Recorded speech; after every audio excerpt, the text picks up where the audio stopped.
Hi, this is Alejandra. Thanks so much for coming to check out this video on the Virgen de Guadalupe.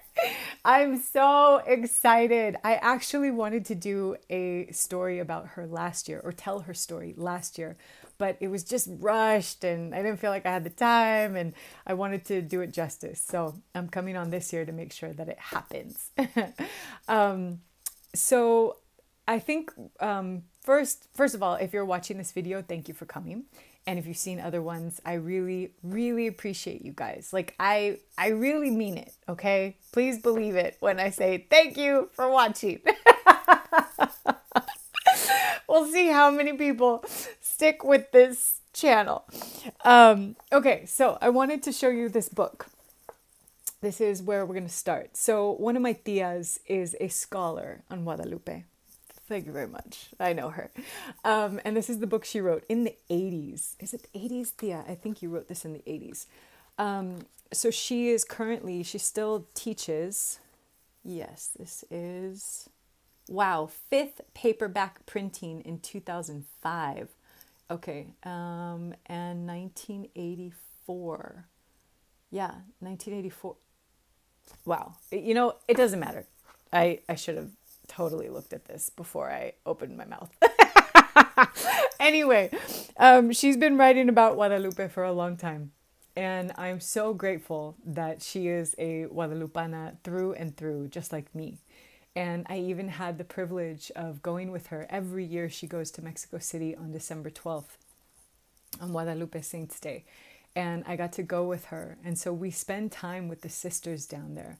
They have a house in Cuernavaca, and then they have a house that is right in Mexico City, like a stone's throw away from the Basilica.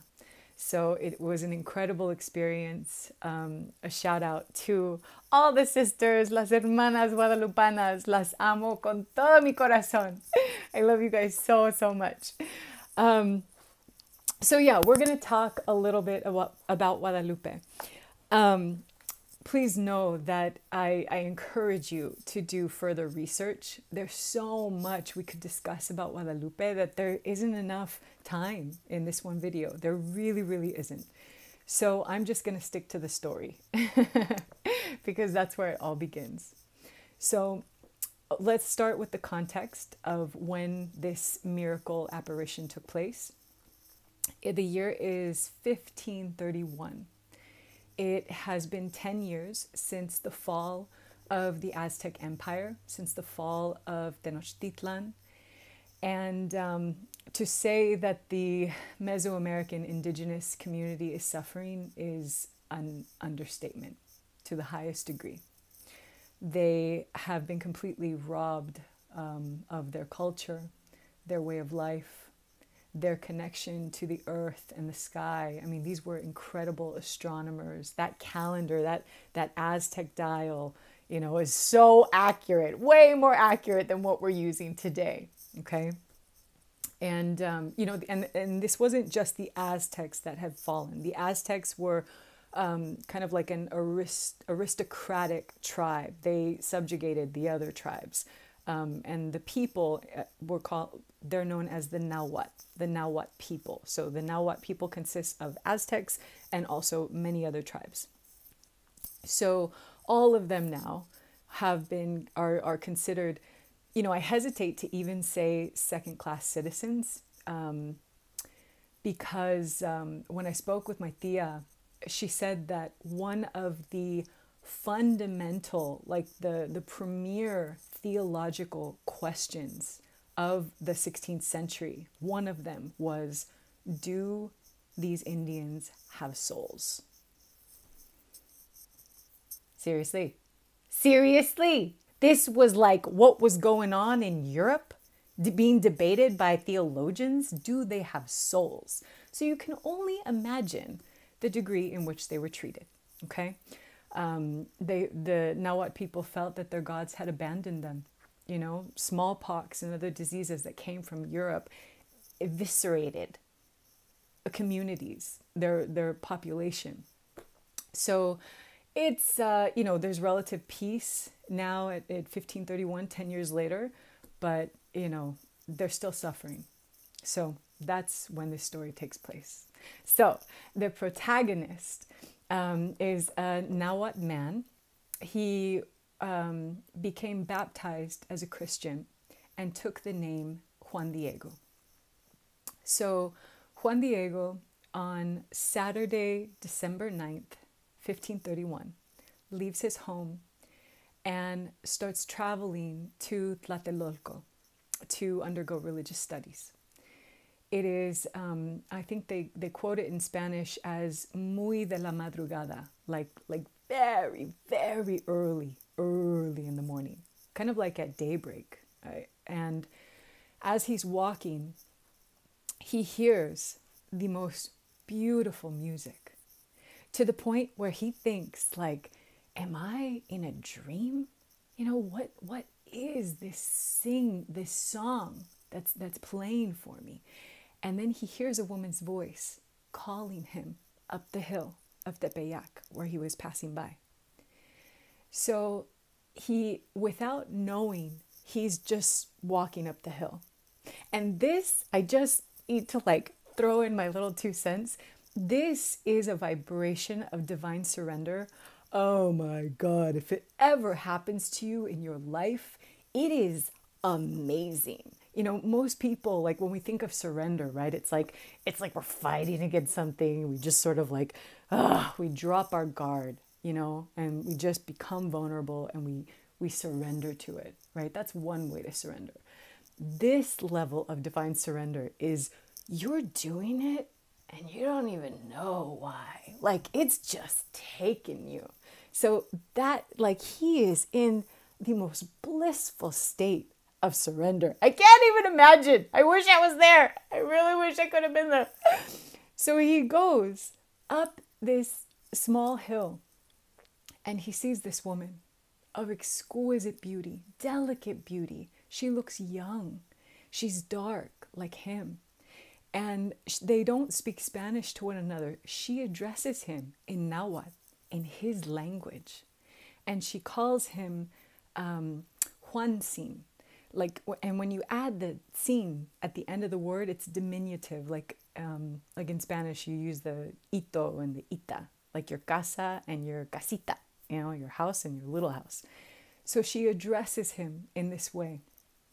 And it was also the sin at the end in Nahuatl language was also a way to address someone and treat them with respect, with great respect. So this is this poor indigenous man, right? And she's elevating him, his presence, her estimation of him. And it's just beautiful. She's just so loving, okay? So I'm going to quote from the book because I don't want to misquote the Virgen. So this is what she tells Juan. She says, first she said, Juancin, where are you going? And he said, my dear child, you know, I'm going to your home in Mexico, in Tlatelolco, to undergo religious studies, to be taught by your priests. And this is how she responds to him. Know and understand, you are the dearest of my children, that I am the ever-holy Virgin Mary, Mother of the true God through whom one lives, Mother of the Creator of heaven and of earth. She continues, I have a living desire that there be built a temple so that in it I can show and give forth all my love, compassion, help, and defense, because I am your loving mother, to you, to all who are with you, to all the inhabitants of this land, and to all who love me, call upon me, and trust in me. I will hear their lamentations and will remedy all their miseries, pains, and sufferings. To bring about what my mercy intends, go to the palace of the bishop and tell him how I have sent you to manifest to him what I very much desire. That here on this site below the hill, a temple be built to me. So you can imagine in looking at this beautiful woman where it's like gold is just coming out of all of her, all surrounded, like she's surrounded by the sun.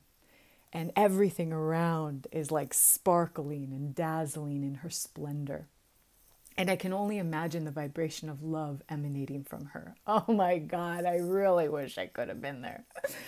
And she also, it's important to note that she came from the East. She appeared from the East. And so for the Nahuatl culture, the East is where life comes from. It's where creation comes from, right? The sun comes from the East and gets rid of darkness.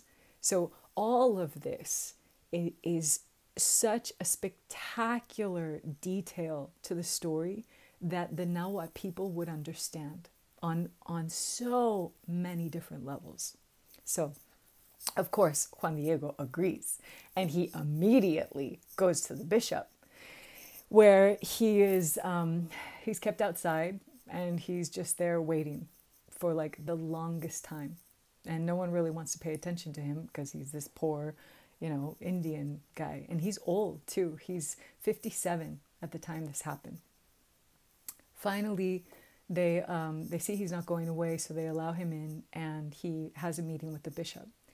He tells the bishop everything that took place, and the bishop, it said that he listens, but he just says, how about you come back another day and we'll talk about it again. So Juan Diego leaves, and he's completely deflated. He thinks that he's failed in his mission, and he immediately goes back to Tepeyac, to the hill, and encounters the Virgen again. So now this is her second apparition.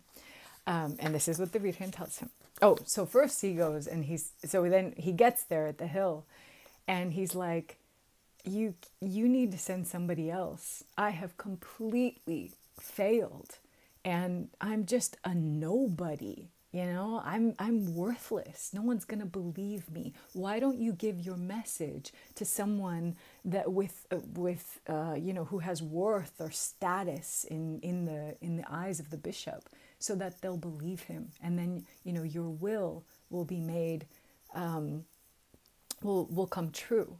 So this is what the Virgen tells him. Listen, my son, the smallest of my children. I love her. She's just so loving. The smallest of my children. He's this tiny little 57-year-old man. She's so sweet. She says, I want you to understand that I have many servants and messengers to whom I can entrust this message. Yeah, of course she does. She's the cosmic mother. But in every aspect, it is precisely my desire that you seek help, so that with your mediation, my wish will be fulfilled. I beg you with great insistence, my son, the smallest of my children, and I sternly command you once more again to go tomorrow to see the bishop. Greet him in my name and make known to him my will, that he must begin to work on the temple which I am asking for. And once again tell him that I personally, the ever holy Virgin Mary, Mother of God, send you. Well, what is Juan Diego supposed to say? Of course, he's like, I will absolutely do this for you. Thank you. So the next day, he goes back to the bishop. Again, the people who are at the gates, or his servants, don't allow this guy to come in. They make him wait for a very, very long time. But again, once they see that this guy is, not going away, we should tell the bishop he's here. So the bishop grants him another audience. And he comes in and he tells them everything that the lady tells him.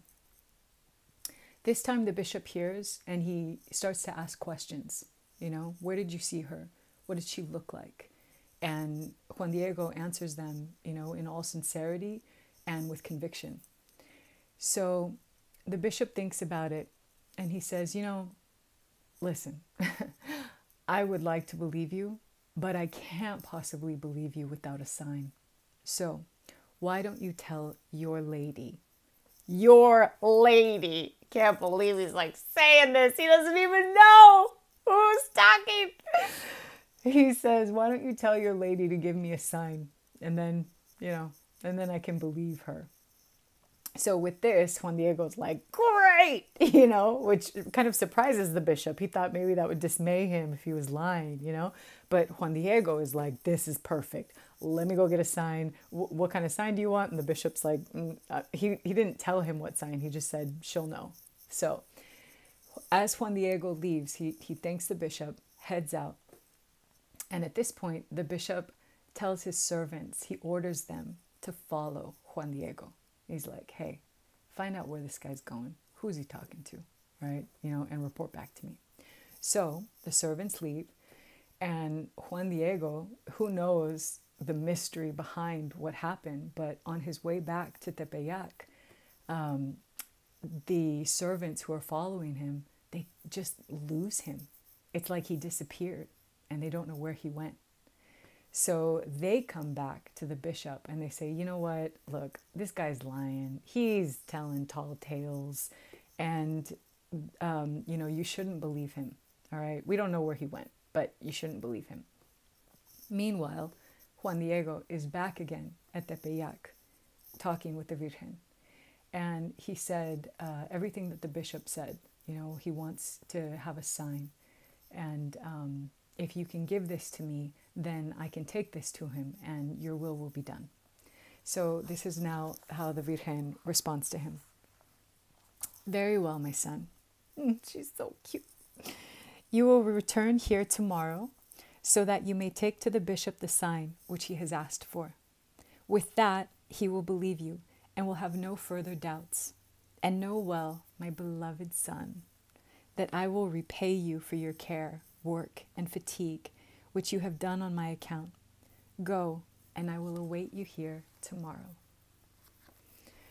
So Juan Diego is like so excited, so excited. He goes home, he's happy, he's like, this is great, I'm going to get the sign, and it's going to happen.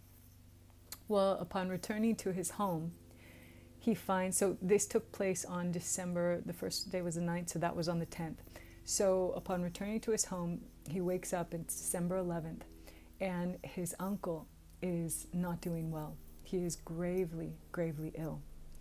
So much so that the entire day is spent by Juan Diego looking for a medical caretaker to come and see his uncle. And he is unsuccessful. He couldn't find anyone. And he spent the entire day searching.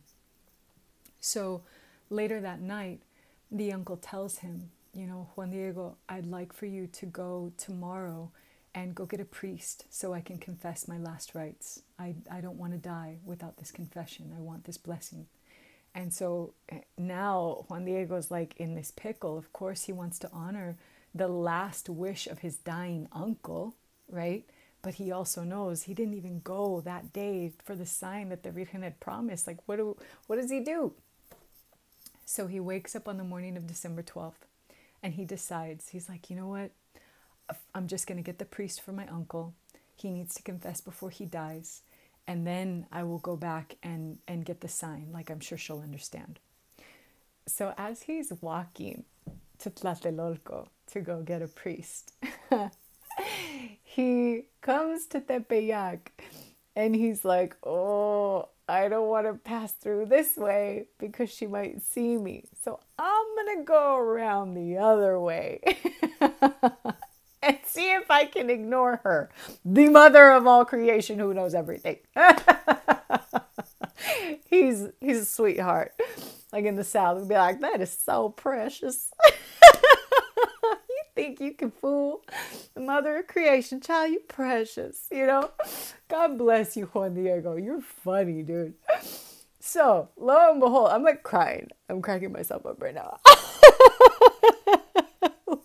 But seriously, you can't hide from God. Oh my God, this is too funny.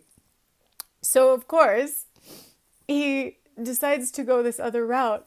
And lo and behold, who comes walking down the hill to find him? The Virgencita. And she's like, where are you going, my child? Like, what's going on?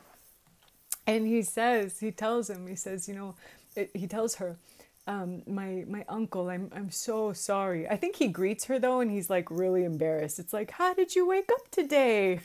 Like, ignore the fact that I was trying to ignore you. Um, and he tells her about the state and the situation with his uncle, and that how it's weighing on his heart, and he will absolutely do what she wants him to do. He just needs to go get this priest.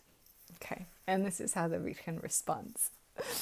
Oh, God bless him. God bless this whole story. And she says, hear me, my son. That which scares you and causes you anguish is nothing. Do not let your heart be troubled. Do not be afraid of the sickness. Am I not she who is your mother?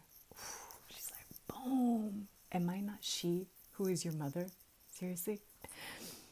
Your uncle will not die of this sickness. Be assured that he is healthy. So, of course, Juan Diego, you're in the presence of pure, unconditional love, and this surrender where you absolutely know this to be true. Every word she's speaking. So he is so happy, so elated that his uncle will not die. And then she continues to tell him, my son, the smallest of my children, this diversity of she tells him, let's see. Oh, right. Sorry. Then she says, go up to the hill. The sign is there for you to take. You will find all of these roses at the top of the hill. I'd like for you to cut them down and come back down and bring them to me so that I can arrange them. So Juan Diego goes and he walks up this hill. And this is a hill where it's like, wild brush and cactus, okay? And it's the dead of winter in Mexico. And he comes up to the top of the hill and cannot believe that there is this garden of roses. All of these roses of Castile. The fragrance itself is just intoxicating. If you have ever smelt one of those delicious roses, oh my gosh, it literally, you just want to fall in and start swimming. So imagine the cosmic mother of all creation has just planted all of these roses there. They still had morning dew dripping on them. So he's like taking in all the aroma. He cut them down, and he was carrying kind of like a poncho, like a cloak, and they called it a tilma. So he wraps it. It's kind of like you put them in, and then you can hold it for storage. So he cuts the roses and he puts them in his tilma and walks down the hill and then presents them to the Virgen, okay? Oh, and I should also mention, these roses are foreign to this land, okay? It's a type of rose that is not even supposed to be there, let alone in the middle of winter, okay? This is how the Virgen responds. My son, the smallest of my children, this diversity of roses is the proof and sign that you will take to the bishop. You will tell him in my name that he is to see my will in this, and he must fulfill it. You are my ambassador and my most worthy of trust. She's just respecting him at every corner. I rigorously command you to unfold your mantle only in the presence of the bishop, and to show him what you have with you. You are to tell everything. You will say that I told you to go to the top of the hill, to cut the flowers, and tell everything that you saw and admired, so that you may convince the prelate to give his help in building the temple that I have asked for. So Juan Diego immediately goes, and he's like on a mission, right? Can you imagine the fragrance of these roses? I can't even imagine. He gets to the bishop's house. It's December 12th. And they don't allow him in. right? The servants, the ones who called him liars and stuff like that. They're like, oh, it's this guy again, you know? So they let him wait outside, but they could see he was holding something. And at some point, the fragrance lofted in the air, and they could waft it in the air, and they could see, or they could smell this aroma. So, and I think they even like tried to sneak a peek, and they even tried to take the roses away, but he held on to them even more tightly than before. And then finally they said, well, you know, he's not going away. He's got something. We better tell the bishop or we're going to get in trouble. So they let him in finally. He goes to the bishop and he's holding his roses. He tells them everything that the Virgen told him to say. How he was there, how his uncle was sick, how she told him that his uncle will survive. She told him to go up to the hill to cut these roses that are a sign and of her will, and to come back down and to only show them in your presence. So the bishop now is excited. He knows something's up, right? And when Juan Diego then lets go of his tilma and allows the roses to fall, all of a sudden the apparition of the Virgen is on his tilma. And it is like, you know, I would imagine her love is radiating from the cloth, from the fabric itself, let alone the roses with their fragrance, you know. And he becomes, I mean, apart from Juan Diego, who was the first Guadalupana, right? This bishop, Zumarraga, becomes the second. Immediately is a believer. There's so much more. There's so much more to this story that I would love to share at a later day. But I think just certain key takeaways. You know, when she says, when she addresses herself and says, I am the mother of all creation for whom one lives. This was one of the ways that the Nahuatl people identified their God. So her codice, like all of the symbols in Guadalupe, the fact that she came from the east, the fact that she was mestiza, you know, this darker skinned Virgin Mary, the way that she had flowers. So one of the things that in Nahuatl language, it was very poetic, and sometimes in order to create a meaning, there needed to be two parts to bring together the whole, right? So song was a sign of truth and wisdom and authenticity, and combining that with flowers is the presence of the divine. Roses were also a symbol. Flowers were also a symbol of truth and authenticity. So if you put them together, like the way that the story happens, it starts with a song and it ends with the flowers.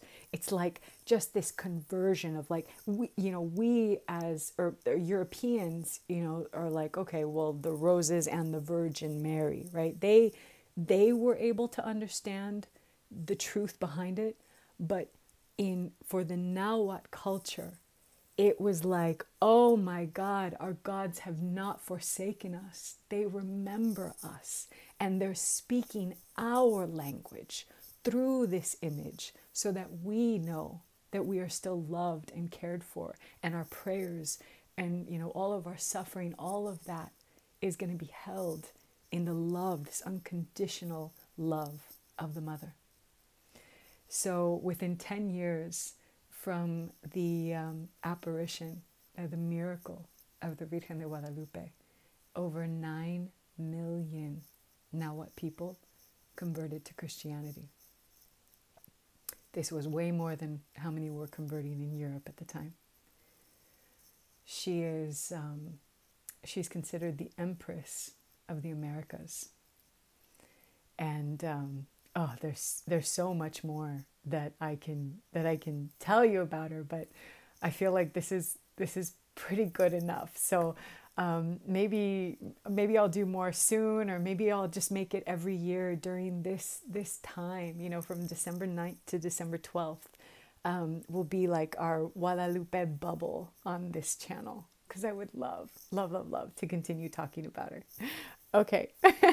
So, and you can also research, and I'll put links to maybe some cool presentations, and also to my tia's book if you'd like to read this, especially if you're a Mexican American woman. It's so good. It's so good. God bless you, tia. God bless you for writing about her. And you know, I don't usually end with prayers, but I would like to end with a Hail Mary, if that's okay with you. And I'd like to say it in Spanish because I want to connect to Mexico. So after this, feel free to stay and close your eyes, or keep them open and say the prayers with me. And if not, thank you for watching. But we're gonna do one more prayer. So, Dios te salve María, llena eres de gracia, el Señor es contigo. Bendita tú eres entre todas las mujeres, y bendito es el fruto de tu vientre, Jesús. Santa María, Madre de Dios, ruega por nosotros pecadores, ahora y en la hora de nuestra muerte. Amén. Jesús, María y José. Viva la Virgen de Guadalupe. ¡Viva! Thank you. Ciao.